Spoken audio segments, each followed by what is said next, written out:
amour pour Dieu, tu appliques des règles concernant ta foi, non pas concernant ton identité chrétienne. Je vais prendre un exemple.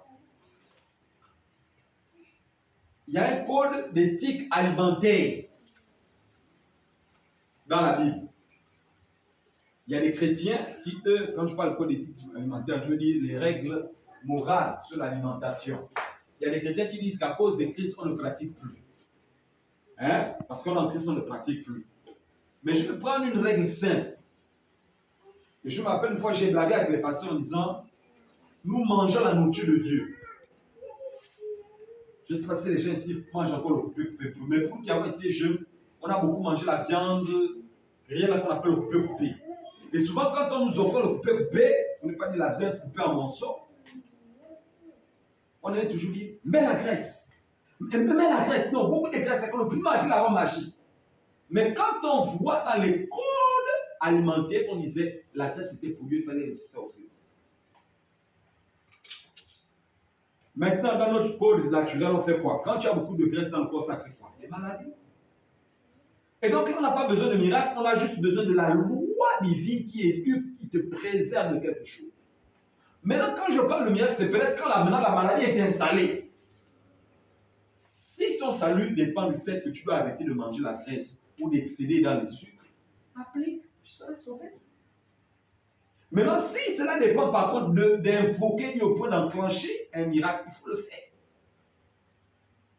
Donc je reviens en disant, on va se rendre compte que cette dame avait compris et n'a pas oublié de reconnaître que c'est par Jésus que Dieu est intervenu. Quelle est la situation de mon? Il y a des chrétiens, des fois, quand ils sont guéris, ils ont peur de dire qu'ils sont guéris. Ils ont peur de reconnaître que Dieu a fait un miracle. Ils sont dans des doutes. Ah, est-ce que vraiment, est-ce que. Parce qu'on se rend compte que l'aspect de la santé, c'est délicat. Ok? Je vais prendre encore un autre aspect du miracle où beaucoup de gens souvent se posent des questions. Non, mais est-ce que c'est vrai que le miracle aussi fait en dehors du corps? Oui, le miracle fait en dehors du corps. On a vu qu'il y a eu 2 miracles que Jésus a démontrés qui étaient en dehors du corps, de la nature humaine. Le premier des miracles, comme on dit, c'est que Jésus, avec 5 pains et 2 poissons, a nourri 5000 âmes. Est-ce que c'était des poissons crus? Non, c'était des poissons cuits.